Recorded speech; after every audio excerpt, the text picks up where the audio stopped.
Engineer صاحب یہ بتائیے کہ پہلے ہم نے دیکھا تھا کہ مریم نواز صاحبہ نے ایک حکم دیا کہ پنجاب کے اندر جو ہے نا وہ روٹی 16 روپے کی کر دیں، اور اس کے بعد ہم نے دیکھا کہ جو تنور کے مالکان تھے اور جو متعلقہ یونینز تھیں انہوں نے جب انکار کیا، انہوں نے کہا ممکن ہی نہیں، ہم مہنگا آٹا لے رہے ہیں تو ہم نہیں دے سکتے۔ اس کے اوپر مقدمات بھی درج ہوئے، FIRs ہوئی، ان کو پکڑ کے اندر کر دیا گیا۔ ابھی ہم نے دیکھا ہے کہ حکومت پنجاب نے خود گندم کی جو سرکاری قیمت ہے وہ 3900 روپیہ فی من جو ہے مقرر کی، لیکن ابھی گندم ضائع ہو رہی ہے، اس کو لینے کے لیے کوئی نہیں ہے، اور جو باہر سے ریٹ مل رہا ہے وہ تقریباً 2800 روپیہ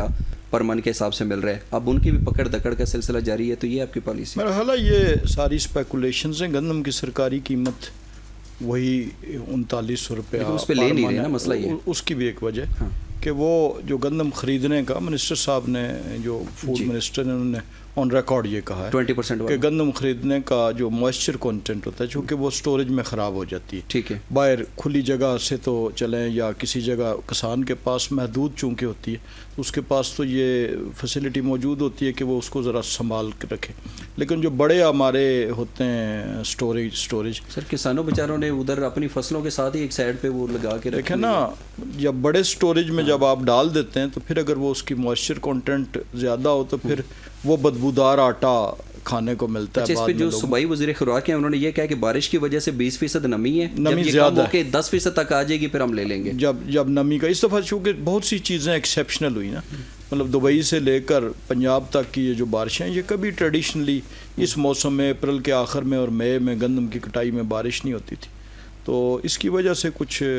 ہنگامی حالات ہیں، لیکن باقی جو قیمت ہے وہ وہی ہے، اور حکومت بھی جو خریدے گی اسی پہ خریدے گی، وہ خریدے گی، لیکن کسان کہہ رہے ہیں کہ ہماری گندم جو ہے وہ ضائع ہو رہی ہے، اگر یہ حالات رہے تو ہم اگلی دفعہ گندم بالکل تاخیر ہو رہی ہے، حالات پریشان کن بھی ہیں، اس میں کوئی شک نہیں، لیکن اس کی چونکہ بنیاد قدرتی معاملات ہیں، آفت جسے کہہ لیں، یا اور بہت سے علاقوں پہ یہ بہت بڑی ایک کسان کی اکانومی یہ بھی کہا جا رہا ہے کہ وہ جو یوکرین سے 44 لاکھ ٹن جو ہے وہ گندم خریدی گئی تھی، اس کی وجہ سے بھی پرابلم ہوئی ہے جو نگران حکومت نے خریدی۔ اس کی وزیر اعظم صاحب نے ایک انکوائری کمیٹی بنا دی ہے، تو قبل از وقت کسی چیز کے بارے میں سیکرٹری قومی غذائی تحفظ کو بھی عہدے سے فارغ رائے دینا، بالکل انہوں نے اس لیے ہٹایا ہے سیکرٹری، کیونکہ وہ سیکرٹری اس فیصلے کے اندر تھے، تو جب آپ انکوائری کراتے ہیں تو انکوائری کی امپارشیلٹی کا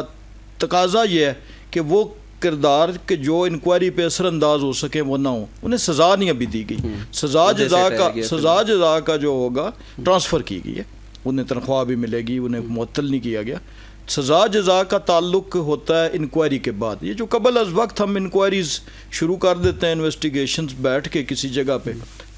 ناقص علم کی بنا پر، وہ مناسب نہیں ہے۔ انکوائری کو غالباً 3 دن دیے ہیں یا 5 دن دیے ہیں، اس کے اندر انکوائری کمیٹی اپنا جب لے آئے گی تو اس کی روشنی میں ڈیفینیٹلی جو سزا جزا کا تعین کیا جائے گا۔